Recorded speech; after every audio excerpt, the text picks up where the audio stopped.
G'day, folks. My name is Mr. Carrot, and I'm here today to talk to you about 10 different ways to save money in grocery shopping. So let's go check it out.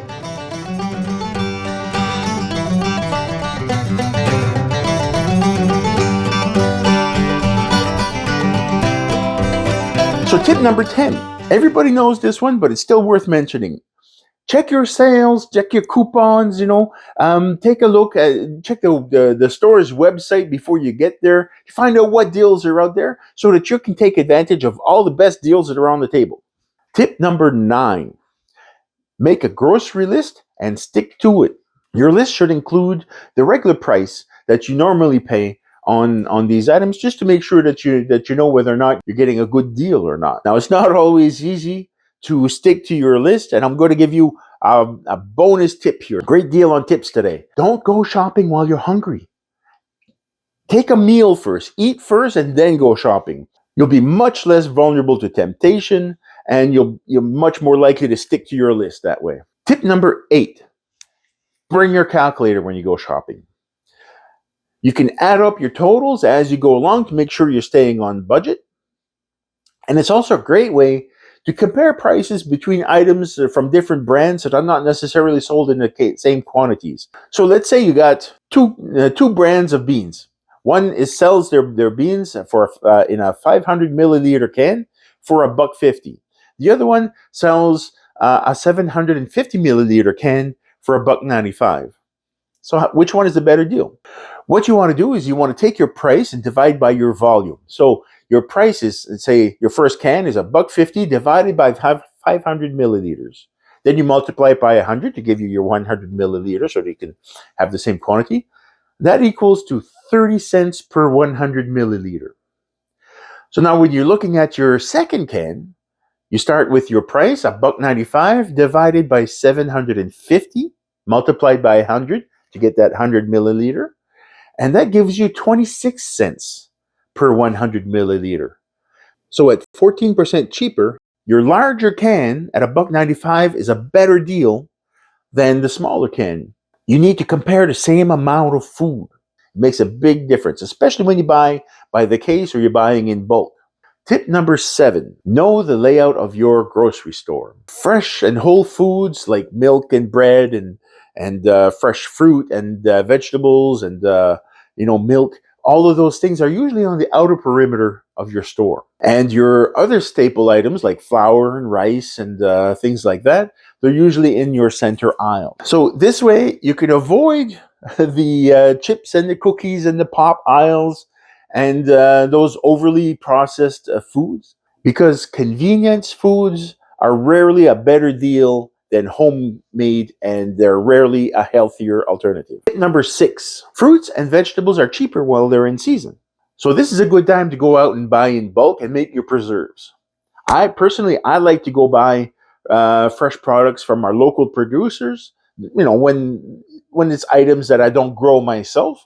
I like to go check the local producers and buy in bulk and bring it at home and make my preserves that way. And here's another bonus tip: you can reduce waste by buying fruit at different stages of ripeness. Take bananas, for instance. You can buy a few bananas that are yellow and starting to get a couple of little brown spots, and also buy some green bananas that are going to ripen later. And by the time you're done your ripened ones, your green ones are ready to eat. Tip number 5. When they're not in season, you can still buy frozen fruit and vegetables, and also in cans. Frozen fruit still makes a really good smoothie.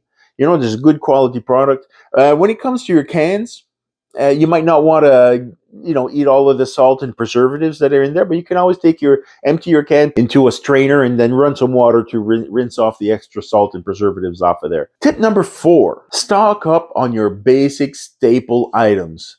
We're talking about things like pasta and rice and potatoes, dry legumes like beans and stuff like that, lentils.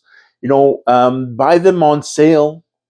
Buy them by the case in bulk instead of individual packages, particularly with dry and canned goods, because they last a long time. And with staple items, that makes up the bulk of the food that you're going to be eating. And since they last a long time, you know they're gonna be there when you need them. So it's worth buying in bulk. Saving money here can make a huge difference on your dietary budget. Tip number 3: don't overlook bulk bins. Particularly when it comes to dry goods like spices and flour and whole grains and all stuff, things like that. There's a lot of retailers that offer reusable container programs where you can bring in your own containers, provided that they're good and clean. You bring them into the store, they'll weigh them so that you don't pay, your for the weight of the container. You can go in and you can go fill up your stuff, get them weighed on at the cash on your way out. You pay your stuff and you can stock your things. Your dry goods are already in your containers that you're going to store them in. You pop them in there into your pantry and you're good to go. I find it's a really good way to save money. It's good for the environment because you're reducing packaging and it's really convenient. Tip number 2: cook your own meals at home from whole and fresh foods. You can even prepare some larger batches and freeze your leftovers for individual portion sizes, for quick, convenient meals. Not everybody has a lot of time to cook a home cooked meal every day, but if you're already going to be doing a batch, doubling the recipe or tripling the recipe doesn't take that much more effort. And those individually sized packets, they're easy to take out of the freezer when you're in a hurry. Pop that in the microwave and you're good to go. And my number one tip for saving money on your groceries is to grow your own food. Gardening is not that complicated. It's not that hard to scratch a little bit of dirt, throw some seeds on there, and keep it watered for part of the year. It's not that much effort. If you look at the price of a package of 100 broccoli seeds versus the price of a whole broccoli, the price of your 100 seeds is going to be a fraction of the price of a fresh broccoli. So, the economics of growing your own food is there. And even if you don't have a lot of space to grow food, you can always grow lettuce and onions and spices and herbs and stuff like that in a pot by in your windowsill, or you can always grow, a tomato on your a tomato plant in a planter on your deck or on your steps on your way into your house. There's options out there to really make a cut into your budget that way. Growing your own food is probably the easiest thing to do, particularly in a rural area like here in Kent County. It makes sense to grow food while you have land to grow it on. So thanks for watching. If you like this kind of thing, make sure to subscribe and share it with your friends. Maybe you'll like this video right here, or maybe this one over there. We'll see you again on the next video. Have a good day.